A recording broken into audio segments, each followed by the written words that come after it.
Diary north east live ষ্টুডিঅ'ৰ তৰফৰ পৰা সমূহ অসমবাসী ভাই ভনীলৈ আজিৰ এই শুভক্ষণত আন্তৰিক শুভেচ্ছা আৰু অভিনন্দন জ্ঞাপন কৰিছোঁ।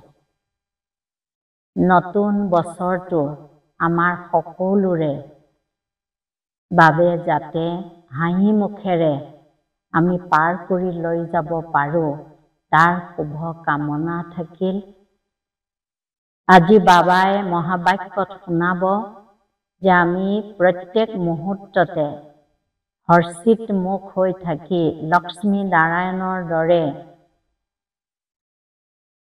সেই চিত্ৰসমূহ সন্মুখত ৰাখি লক্ষ্মী নাৰায়ণৰ দৰে হৰ্ষিত মুখ চেহেৰাৰ দ্বাৰা সকলোকে যাতে আমি অভিনন্দন কৰাৰ লগতে সকলোকে যাতে সুখ শান্তি আনন্দ প্ৰদান কৰিব পাৰোঁ এই শুভ কামনাৰে নতুন বছৰৰ বাবে ওম শান্তি।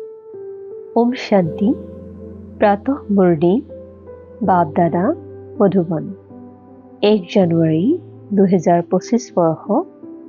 মৰমৰ সন্তানসকল, তোমালোক জ্ঞান বৃষ্টিৰে সেউজী ধৰণেৰ নিৰ্মাণ কৰোঁতা।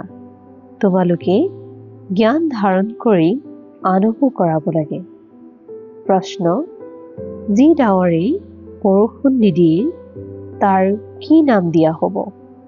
উত্তৰ: সেয়া হৈছে নিষ্কৰ্মা ডাৱৰ। কৰ্মঠ সেইজনেই যিয়ে বৃষ্টিপাত কৰে। যদি ধাৰণা হয় তেন্তে বৃষ্টিপাত নকৰাকৈ থাকিব নোৱাৰে। যিয়ে ধাৰণা কৰি আনক ধাৰণা নকৰাই তেওঁলোক প্ৰকৃততে গৰীব, প্ৰজাৰ শাৰীত গুচি যায়।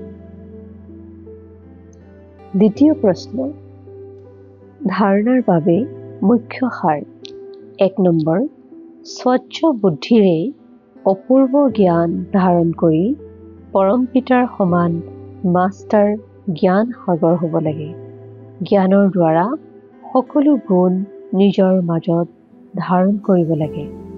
2 নম্বৰ: যেনেকৈ ব্ৰহ্মা বাবাই তন মন ধন সেৱাত লগালে সমৰ্পিত হৈ তেনেকৈ প্ৰজাপিতাৰ দৰে নিজৰ সকলো ঈশ্বৰীয় সেৱাত সফল কৰিব লাগে।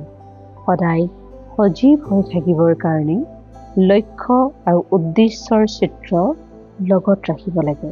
এগ্ৰ স্থিতিৰে সদায় একমাত্ৰ পৰম পিতাক অনুসৰণ কৰোঁতা প্ৰসন্নচিত হোৱা। তোমালোক সন্তানসকলৰ বাবে প্ৰজাপিতা ব্ৰহ্মাৰ জীৱন সঠিক কম্পিউটাৰ। যেনেকৈ আজিকালি কম্পিউটাৰৰ দ্বাৰা প্ৰতিটো প্ৰশ্নৰ উত্তৰ সোধে, তেনেকৈ মনত যেতিয়াই কোনো প্ৰশ্ন উদয় হয় তেতিয়াই প্ৰজাপিতা ব্ৰহ্মাৰ জীৱনৰূপী কম্পিউটাৰলৈ চোৱা। কি, কিয়, কেনেকৈ এনে প্ৰশ্নৰ পৰিৱৰ্তন হৈ যাব। প্ৰশ্নচিতৰ সলনি প্ৰসন্নচিত হৈ যাব। প্ৰসন্নচিত অৰ্থাৎ এগ্ৰ স্থিতিত এক পৰম পিতাক অনুসৰণ কৰোঁতা।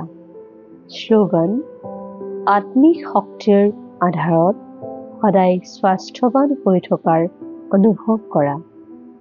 ওম শান্তি। আজিৰ বিশেষ সূচনা: সকলো ব্ৰহ্মাৰ সন্তানে 1 জানুৱাৰীৰ পৰা 31 জানুৱাৰী 2025লৈকে বিশেষ অন্তৰ্মুখতাৰ গুহাত বহি যোগ তপস্যা কৰি গোটেই বিশ্বক নিজৰ শক্তিশালী মনৰ দ্বাৰা বিশেষ শক্তিৰ প্ৰকম্পন দিয়াৰ সেৱা কৰে যেন। আজিৰ অব্যক্ত সংকেত: আপোনালোক শান্তিৰ দূত সন্তান।